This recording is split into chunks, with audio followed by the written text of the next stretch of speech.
تخيل لو صحيت في يوم من الأيام وسمعت في الأخبار إن في إنسان عاش 150 سنة ولسه بصحة ممتازة. تفتكر هتقول إيه؟ إزاي؟ ده مستحيل. بس في الحقيقة العلم بيقربنا من الحلم ده يوم بعد يوم. الخلود حلم قديم جدا من أيام الفراعنة اللي كانوا بيبنوا الأهرامات عشان خاطر يخلدوا نفسهم، ولحد النهاردة والناس لسه بتسأل هو إحنا ينفع نعيش للأبد؟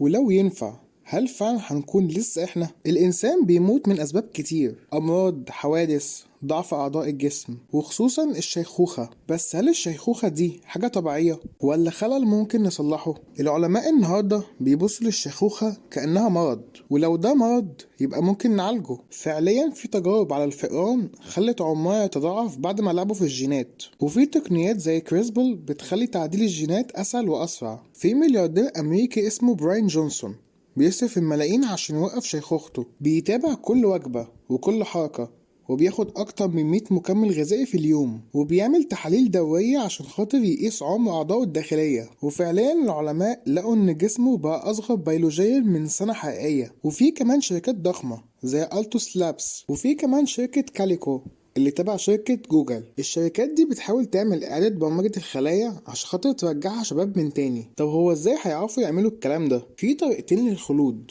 الطريقة الأولى هو إنك تعيش بجسمك للأبد، وده اللي العلماء بيحاولوا يوصلوا له عن طريق تعديل الجينات وتجديد الخلايا. الطريقة التانية هو إنك تنقل وعيك ده لكمبيوتر وتعيش كذكاء اصطناعي، والموضوع ده اسمه مايند أبلودنج. والناس اللي بتدعم الفكرة دي شايفة إن في يوم من الأيام ممكن دماغك تبقى عبارة عن ملفات في فلاشة. بس السؤال الفلسفي هنا، لو نقلت دماغك لبرنامج كمبيوتر هل ده لسه انت ولا مجرد نسخة منك؟ وهنا عايزك تفكر معايا، لو الناس ما بتموتش ايه اللي ممكن يحصل؟ هل هنبطل نخاف من الوقت؟ هل العالم هيقدر يستحمل عدد السكان اللي بيزيد ومش بينقص؟ وهل يا ترى ايه اللي ممكن يحصل للحب، للعلاقات، للموت نفسه؟ العلماء بيقولوا ان الخلود ممكن يخلي الحياة مملة جدا، لان جزء كبير من قيمة حياتنا بيجي من انها محدودة. بس في ناس تانية بتقول لو عندي وقت ملوش نهاية هتعلم كل حاجة وهجرب كل حاجة وهعيش كل حياة ممكنة. النهاردة احنا مش قريبين من الخلود الكامل، بس احنا اقرب من اي وقت فات.